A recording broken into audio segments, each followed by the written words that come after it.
Hello बच्चों, आज हम क्लास 10th का बहुत ही important topic irrational number discuss करने जा रहे हैं।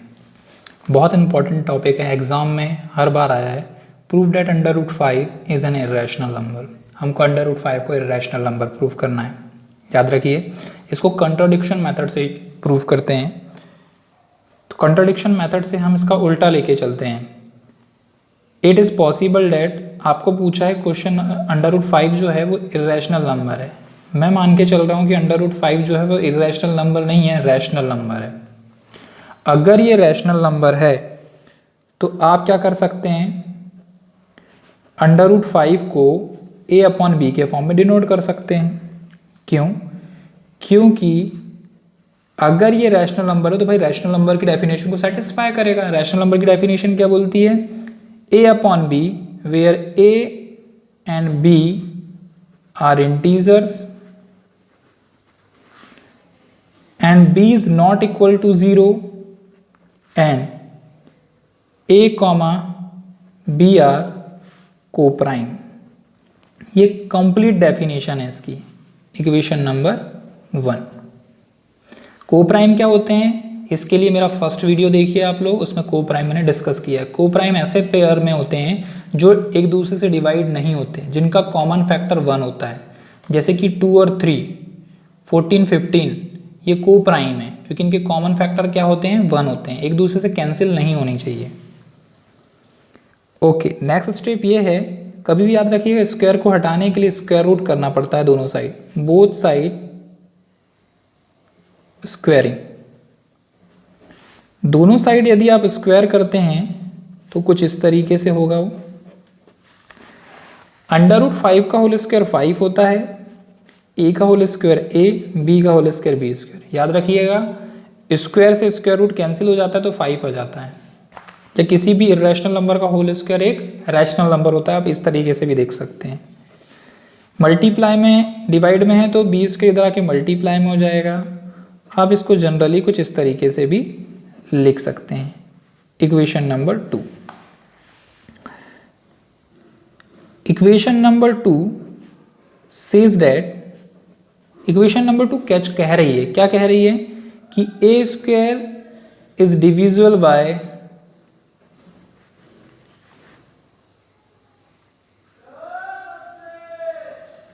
फाइव। ध्यान दीजिए, अगर मैं इसको इधर मल्टीप्लाई को डिवाइड में ला लूं तो ए स्क्वायर 5 से डिविजिबल होगा तो बी स्क्वायर आंसर आएगा। यही तो बोल रहा है कि ए स्क्वायर को 5 से डिवाइड करो तो वो क्या आता है? बी स्क्वायर आंसर आता है। Then a is also divisible bye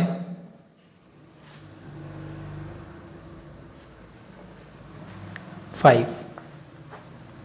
ये कैसे हुआ? ध्यान दीजिएगा, सपोज आपने ए स्क्वायर लिया, ए की वैल्यू 5 ले ली और ए का होल स्क्वायर किया तो 25 आ गया। यदि 5 5 25 है तो ये 5 भी तो 5 से डिवाइड है। मतलब मैं ये बताना चाह रहा हूँ कि यदि किसी नंबर का होल स्क्वायर उस नंबर से डिवाइड है तो सिंगल ना पावर भी उसकी 5 से डिविजिबल होती है। ठीक है, ओके, नेक्स्ट स्टेप करते हैं। अब आप क्वेश्चन नंबर 3 में ये बोलना चाह रहे हैं कि भैया a इज डिविजिबल बाय 5। इसका मतलब अगर मैं 5 का टेबल काउंट करूं तो a आना चाहिए। यहाँ अलजेब्रा चल रहा है तो अलजेब्रा में 5 का टेबल अगर मैं m टाइम्स काउंट करूंगा तो हो सकता है मुझे a मिल जाए, हो सकता है ना। और यही आपको पुट करना है इक्वेशन नंबर 2 में। फिर से ध्यान दीजिए, मैंने क्या किया है कि 5 का टेबल m टाइम्स काउंट किया है तो मेरा a आया है। मतलब 5 के टेबल में a जो है वो m टाइम्स काउंट करने पर आता है। ध्यान दीजिए, यहाँ अलजेब्रा है इसलिए कुछ इस तरीके से एक्ट हो रहा है। अगर आप कोई नंबर लेके करेंगे तो हो सकता है 5 5 25 होता है तो m की वैल्यू 25, m की वैल्यू 5 हो गई। कुछ इस तरीके से एक्ट करते हैं। पुट कर दीजिए, जहाँ a है a की वैल्यू 5m पुट कर दीजिए। 5 5 हो जाएगा 25, m का whole square m square 5 b square. 25 upon 5 m square is equal to b square. Multiply में था, डिवाइड में आ गया। 5 1 जा 5, 5 5 जा 25। तो 5 m square is equal to b square, या आप ये भी बोल सकते हैं कि b स्क्वायर की वैल्यू 5m स्क्वायर है। Equation number 4। ये क्या कह रही है, जिस तरीके से इक्वेशन नंबर 2 कह रही थी उसी तरीके से इक्वेशन नंबर 4 भी बोल रही है। मैं एक बार और लिख देता हूं यहां पर आपके समझने के लिए।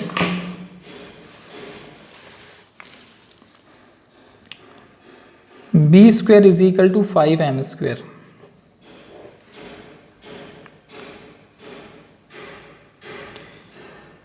Equation number 4 says that b square is divisible by 5। बोल रही है ना कि बी स्क्वायर क्या होगा, अगर मैं इसको इधर ला लूं तो मैं अगर 5 से बी स्क्वायर को डिवाइड करता हूं तो मेरा एम स्क्वायर आंसर आता है। देन मैंने अभी आपको बताया था कि कोई नंबर अगर उसका स्क्वायर डिविजिबल हो then b is also divisible by 5। इसका एग्जाम्पल भी मैंने अभी कुछ देर पहले दिया है। Okay, from equation number 3, equation number 3 and equation number 5 we conclude that, क्या कॉन्क्लूजन निकल रहा है देखिएगा। इक्वेशन नंबर 3 में आपने बोले हैं कि a is also divisible by 5 और इक्वेशन नंबर 5 में बोल रहे हैं कि b is also divisible by 5। Means that a and b both are divisible by 5,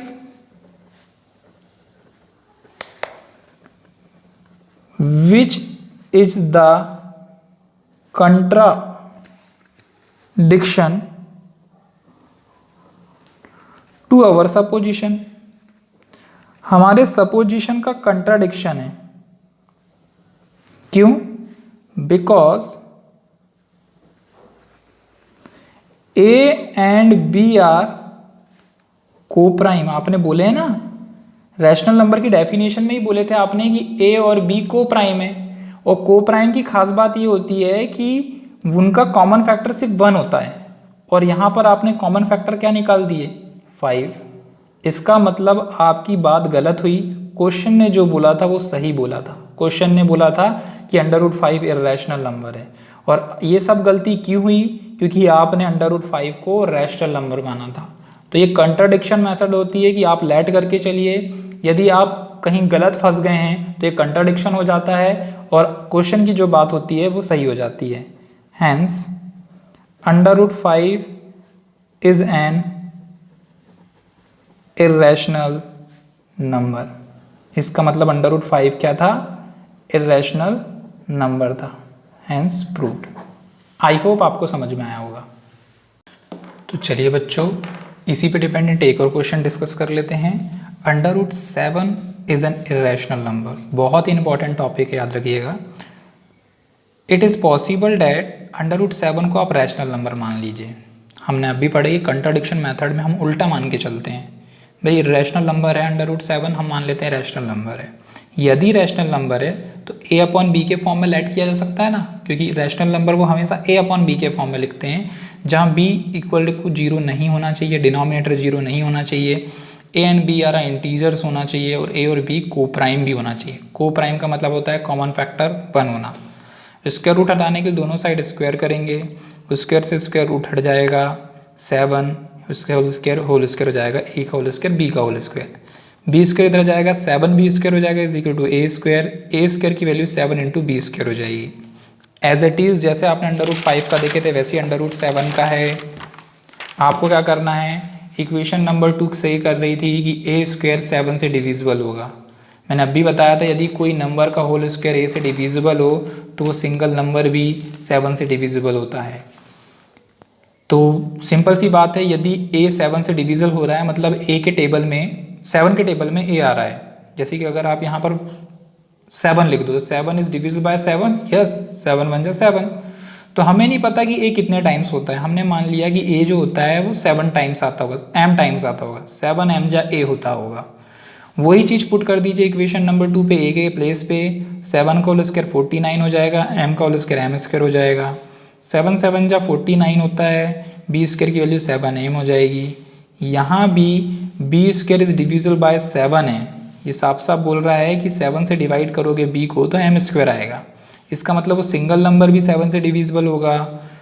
equation 3 और 5 ये बोल रही थी कि ए और बी दोनों 7 से डिविजिबल हो जाएंगे, जो कि इम्पॉसिबल है क्योंकि ए और बी को प्राइम है, उसका सिर्फ कॉमन फैक्टर 1 होगा, 1 को छोड़ के कुछ नहीं हो सकता। यहाँ पर कॉमन फैक्टर 7 दिख रहा है, इसका मतलब ये कंट्राडिक्शन है आपके सपोजिशन का। इसका मतलब √7 क्या था, इर्रेशनल नंबर था, आपने ज़बरदस्ती उसको रैशनल नंबर मान लिया, इसलिए ये गड़बड़ हो गई। तो आई होप आपको समझ में आया होगा।